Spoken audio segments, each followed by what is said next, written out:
আসসালামু আলাইকুম বন্ধুরা, আজ আমি আপনাদের তৈরি করে দেখাবো ডিম তেল ইনো ছাড়াই মাত্র 1 কাপ সুজি দিয়ে খুবই সহজে প্রেসার কুকারে নরম তুলতুলে স্পঞ্জি কেক।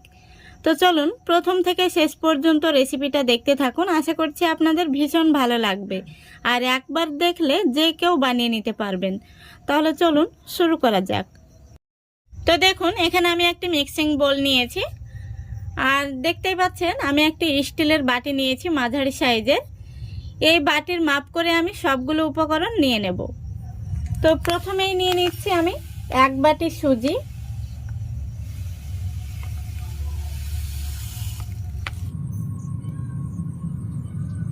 তারপরে দিয়ে দিচ্ছি আমি 1 বাটি চিনি। চিনিটাকে আমি গুঁড়ো করে নিয়েছি, এতে করে ব্যাটারটা তৈরি করতে খুবই কম সময় লাগবে। তারপরে দিয়ে দিচ্ছি সামান্য পরিমাণে লবণ। এবার দিয়ে দিচ্ছি একই বাটির মাপ করে 1/2 বাটি ময়দা। সবগুলো উপকরণ আমি একটি হ্যান্ড উইচ দিয়ে মিশিয়ে নিচ্ছি। তো এগুলোকে শুকনো অবস্থাতেই খুব ভালো করে মিশিয়ে নিতে হবে। দেখুন আমি শুকনো উপকরণগুলো মিশিয়ে নিয়েছি। এখন আমি দিয়ে দেব একই বাটির মাপ করে 1 বাটি তরল দুধ। দুধটাকে আমি আগে থেকে জাল করে ঠান্ডা করে নিয়েছি। এখন আমি হ্যান্ড উইচ দিয়ে খুব ভালো করে মিক্স করে নেব। তো বন্ধুরা, এইভাবে কেকের ব্যাটারটা তৈরি করলে কিন্তু খুবই অল্প সময়ের মধ্যে ব্যাটারটা তৈরি হয়ে যায়। খুব ভালো করে আমি মিক্স করে নিয়েছি। এখন আমি হ্যান্ড উইচটা তুলে নিচ্ছি। এখন আমি ঢাকা দিয়ে রেস্টে রেখে দেব 5 মিনিটের জন্য, যেহেতু সুজিটা ভিজতে সময় লাগবে। তো ফিরে আসছি 5 মিনিট পর। দেখুন বন্ধুরা, 5 মিনিট হয়ে গেছে।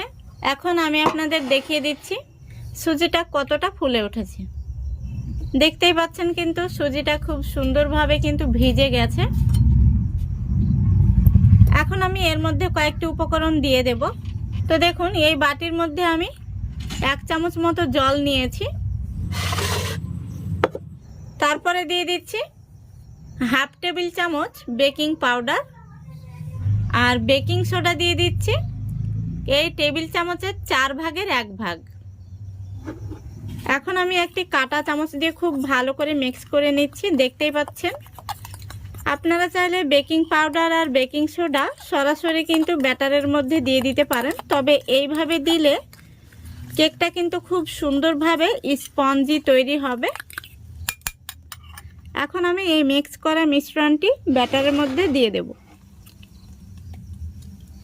সেই সাথে দিয়ে দিচ্ছি 2 থেকে 3 ফোঁটা ভ্যানিলা এসেন্স। আবারও আমি খুব ভালো করে মিশিয়ে নিচ্ছি। আপনাদের হাতের কাছে ভ্যানিলা এসেন্স না থাকলে সামান্য পরিমাণে এলাচের গুঁড়ো দিয়ে দেবেন। তো দেখুন খুব সুন্দরভাবে কিন্তু মিক্স করা হয়ে গেছে। এখন আমি এটাকে একটা সাইডে সরিয়ে রাখছি। তারপরে দেখুন কেকটাকে বসানোর জন্য এখানে আমি একটা স্টিলের বাটি নিয়েছি আর বাটির মধ্যে খুব ভালো করে সাদা তেল ব্রাশ করে নিয়েছি।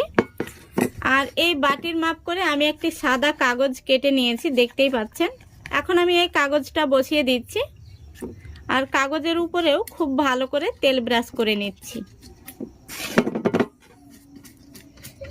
দেখুন খুব ভালো করে আমি তেল ব্রাশ করে নিয়েছি। বাটিটা কিন্তু একদম রেডি হয়ে গেছে।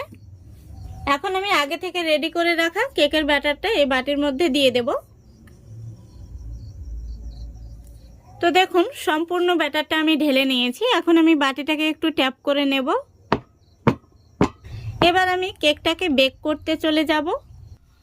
তো বন্ধুরা, আজকে আমি কেকটা প্রেসার কুকারে বানাবো। তো দেখুন প্রেসার কুকারটা আমি গ্যাসের উপর বসিয়ে দিয়েছি আর প্রেসার কুকারের মধ্যে আমি একটি স্ট্যান্ড বসিয়ে দিয়েছি।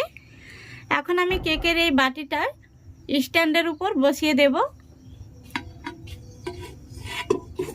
তো দেখুন আমি বাটিটা বসিয়ে দিয়েছি। এখন আমি প্রেসার কুকারের ঢাকনাটা লাগিয়ে দিচ্ছি। আর ঢাকনার উপরে যে সিটিটা থাকে এটা অবশ্যই খুলে নিতে হবে। এখন আমি গ্যাসটাও অন করে দেব।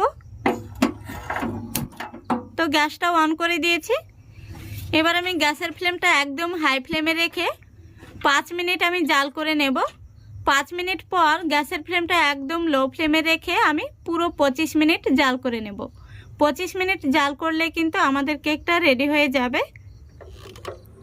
তো বন্ধুরা ফিরে আসলাম 10 মিনিট পর। এখন আমি ঢাকনাটা খুলে কয়েকটা কিশমিশ উপর থেকে দিয়ে দেব। তো বন্ধুরা এই পর্যায়ে কিশমিশগুলো দিলে ভেতরে ঢুকে যাবে না, কেকের উপরেই কিন্তু ভেসে থাকবে। তো দেখতেই পাচ্ছেন আমি কিশমিশগুলো খুব সুন্দরভাবে দিয়ে নিয়েছি। এখন আমি আবারও ঢাকনাটা লাগিয়ে দেব। তো 10 মিনিট হয়েছে, আমি আরও 15 মিনিট জাল করে নেব, তাহলেই কিন্তু আমাদের কেকটা রেডি হয়ে যাবে। তো ফিরে আসছি কেকটা সম্পূর্ণভাবে হয়ে যাওয়ার পর। দেখুন বন্ধুরা পুরো 25 মিনিট হয়ে গেছে। এখন আমি প্রেসার কুকারের ঢাকনাটা খুলে দেখে নেব কেকটা কেমন হয়েছে। ঢাকনাটা খুবই সাবধানে খুলতে হবে, লক্ষ্য রাখতে হবে কেকটা যেন ভেঙে না যায়।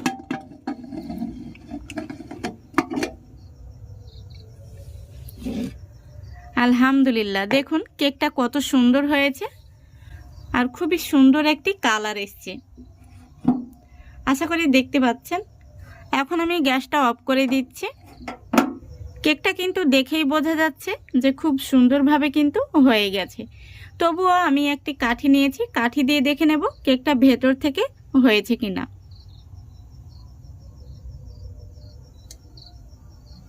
দেখুন কাঠিটা কিন্তু একদম পরিষ্কার বেরিয়েছে, তার মানে কেকটা পুরোপুরিভাবে হয়ে গেছে।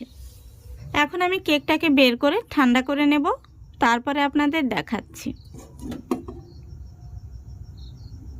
দেখতেই পাচ্ছেন কেকটা দেখতে কত সুন্দর হয়েছে।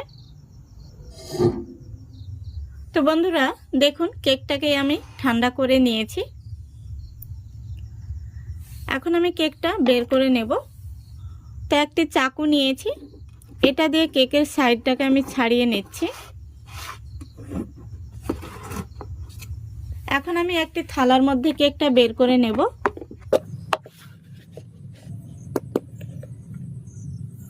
আমি যে কাগজটা দিয়েছিলাম সেটা তুলে নিচ্ছি। দেখুন কাগজটা আমি তুলে নিয়েছি আর কেকটা দেখতে কত সুন্দর হয়েছে। ডিম ছাড়াও যে শুধুমাত্র সুজি দিয়ে এত সুন্দর কেক বানানো যায়, আপনারা বাড়িতে না বানালে কিন্তু বিশ্বাসই করতে পারবেন না। এখন আমি কেকটা আপনাদের কেটেও দেখিয়ে দিচ্ছি ভেতর থেকে কেমন হয়েছে।